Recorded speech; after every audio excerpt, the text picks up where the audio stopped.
గోవిందనామ స్మరణతో మారుమోగాల్సిన పరమ పవిత్ర పుణ్యక్షేత్రం తిరుపతి ఇప్పుడు గంజాయి ఆరోపణలు, రాజకీయ విమర్శలు, పోలీసు చర్యలతో దేశవ్యాప్తంగా చర్చనీయాంశంగా మారుతోందా?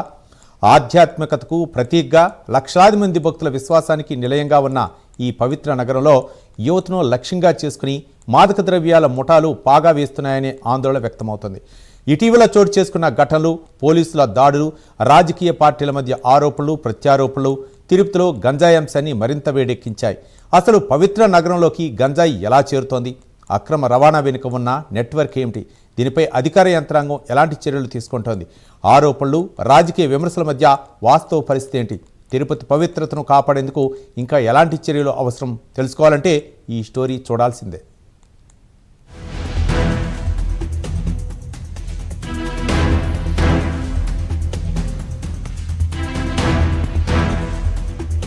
ప్రపంచ ప్రఖ్యాత ఆధ్యాత్మిక నగరం తిరుపతి. నిత్యం లక్షలాది మంది భక్తులు, వేలాది మంది విద్యార్థులతో సందడిగా ఉండే నగరంలో ఇటీవల గంజాయి అక్రమ రవాణా, వినియోగంపై ఆందోళన వ్యక్తమవుతున్నాయి.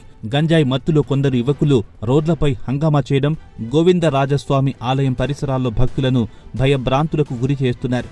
పోలీసులు కేసులు నమోదు చేసి పలువురిని అరెస్ట్ చేశారు. ఈ ఘటనలతో నగరంలో భద్రత, డ్రగ్స్ నియంత్రణపై చర్చ మొదలయ్యింది.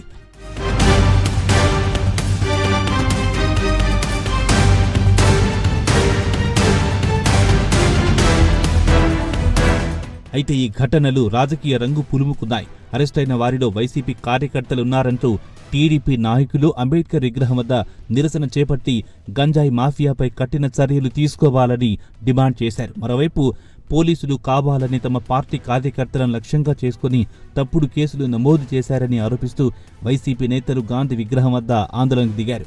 ఇరు వర్గాల నిరసనలతో గాంధీ సర్కిల్స్లో ఉద్రిక్త పరిస్థితులు నెలకొనగా పోలీసులు జోక్యం చేసుకుని పరిస్థితిని అదుపులోకి తెచ్చారు. అనంతరం జిల్లా ఎస్పీ నగరంలో నెల రోజుల పాటు సెక్షన్ 30 అమలు చేస్తున్నట్టు ప్రకటించారు.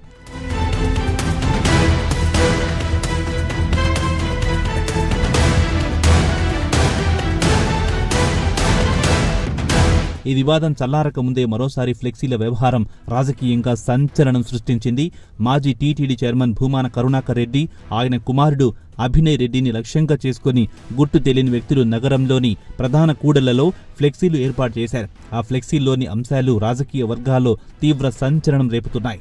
తిరుపతి లాంటి ఈ ఆధ్యాత్మిక నగరాన్ని గంజాయి వనంగా మార్చొద్దు అని, మీ బిడ్డల భవిష్యత్తు జాగ్రత్త అంటూ హెచ్చరించారు. పుణ్యక్షేత్రమైన తిరుపతిని దోపిడీదారుల నుంచి రక్షించుకుందామని రాశారు.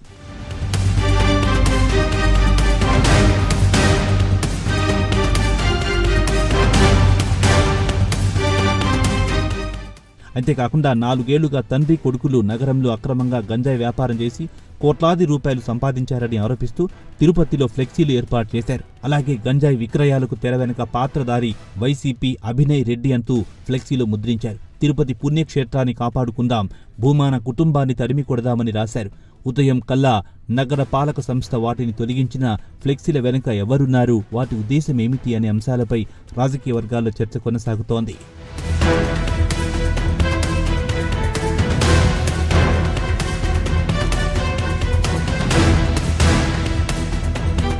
జిల్లా చరిత్రలో ఎన్నడూ లేని విధంగా 2019 నుంచి తిరుపతి జిల్లాలో విచ్చలవిడిగా గంజాయి అక్రమ రవాణా సాగింది. 2024లో కూటమి ప్రభుత్వం అధికారంలోకి వచ్చాక గంజాయి నియంత్రణకు ప్రత్యేకంగా పోలీస్ విభాగం ఈగల్స్ టీంను ఏర్పాటు చేసి ఎక్కడికక్కడ కట్టడి చేశారు. చివరకు డ్రోన్ కెమెరాలతో నిఘా పెంచి గంజాయి సేవించే వారిని పూర్తిగా కట్టడి చేశారు. 2 ఏళ్ల కాలంలో ఒక్క తిరుపతి జిల్లా నుండి 15,000 కిలోల గంజాయిని పోలీసులు స్వాధీనం చేశారు. వాటి విలువ 25 కోట్లుంటుందని జిల్లా కలెక్టర్, ఎస్పీలు తెలిపారు. పవిత్రతకు ప్రతీకగా నిలిచిన తిరుపతిలో శాంతి, భద్రత, ఆధ్యాత్మిక వాతావరణం కొనసాగాలంటే డ్రగ్స్ మాఫియాపై నిరంతరం చర్యలు తప్పనిసరి అని ప్రజలు కోరుతున్నారు.